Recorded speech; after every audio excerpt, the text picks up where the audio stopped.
Mwezi uliopita nilikuwa naagana na watumishi wa serikali kwamba sitaendelea kuwa mbunge wa wafanyakazi.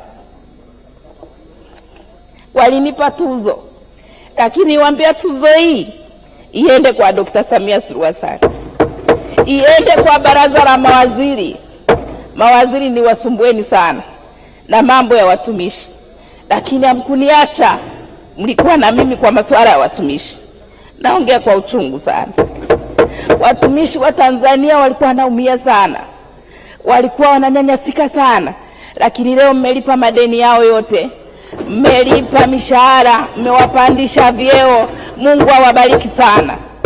Baraza la mawaziri, mimi nawaombeeni sana, mlio kwenye majimbo, mlio kwenye viti maalum, Mungu akawaguse wanaoenda kupiga kura, wawarudishe.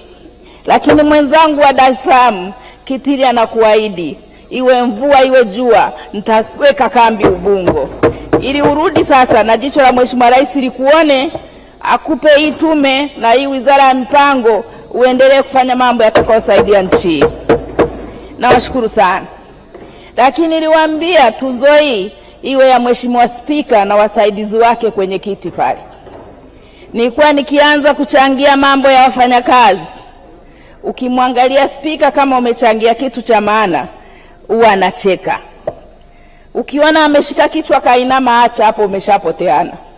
Kwa nilikuwa nikianza kuchangia na mwangalia, nikiona ametabasamu, naendelea kukomelea mambo ya watumishi. Lakini saa zingine ananisaidia, hata yeye alisaidia sana kwenye kuwaomba document watumishi wanapoenda kustaafu. Na leo mmelirekebisha, saa hizi wanaichukua kwa mfumo na mtumishi anapata pensheni yake muda mfupi baada ya kustaafu. Nawashukuru sana, Mungu awabariki sana. Lakini niwashukuru wanawake wa mkoa wa Dar es Salaam. Mimi ni nani Jenyeli, mtoto wa mnyonge mkulima ambaye nilikuwa sina jina, wanawake wa Dar es Salaam wakanipa jina. Ndio maana nawaahidi na kuwaambia, narudi, wasinichoke, wanitume sasa nikawafanyie wao kazi. Kwa watumishi nimefanya, sasa nirudi kwao nikawafanyie kazi, niwalipe walichoniazima. Mheshimiwa Mwenyekiti, niwapongeze watumishi wa Bunge la Jamhuri ya Muungano wa Tanzania, maana yawezekana nisipate nafasi nyingine ya kuwapongeza watumishi wa Bunge.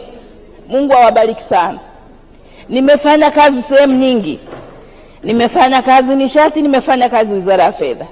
Kule kuna sifa ya kazi sana, lakini Bunge nimekuta sifa ya kazi na nidhamu iliyotukuka. Sijawahi kuona mtumishi wa Bunge amekasirika, na tunawakera saa zingine, lakini atakwambia mheshimiwa, samahani mheshimiwa, unahitaji nini? Mungu awabariki sana. Mtaona hata walio humu ndani bungeni, unaweza ukamwita saa zingine una sababu ya msingi tu, lakini unamnyoshia kikaratasi anakuja na atacheka, ataondoka. Endeleeni hivyo hivyo. Na niwaambie, mtumishi wa Bunge akihama hapa akaenda wizara nyingine, kila mwaka atakuwa mfanyakazi bora.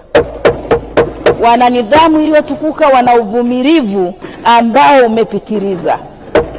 Mungu awabariki sana. Lakini mtuweke kwenye maombi yenu ili basi nasi turudi tuungane na nyie, kwa sababu tutawamisi sana tusiporudi. Na mnajua nilikuwa kamishena wenu, na wapenda sana, marafiki zangu sana, niombeeni sana ili nirudi tena tuendeleze gurudumu.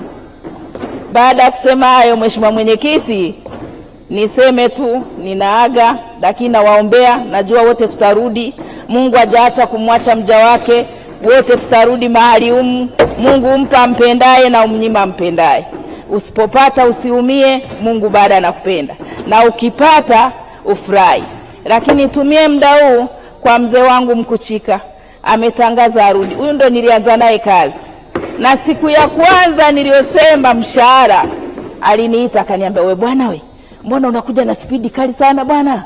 Ayo si uje uniambie kule wizarani. Nikamwambia humu ndo nalindwa na ninachoongea ni mshahara wa watumishi. Lakini aliniambia tutalifanya. Bahati mbaya akaumwa, alivyorudi nikaendelea na Jenista. Lakini kila waziri niliyefanya naye kazi utumishi, leo hii ninapoaga hapa niko na Mheshimiwa Simbachawene, Nadhani kwako ofisini nilikuwa na kiti. Pole sana kwa usumbufu na kushukuru sana. Haya yote ilikuwa ni kuwatumikia watumishi wa Tanzania. Baada ya kusema hayo, naunga hoja mkono. Asanteni sana.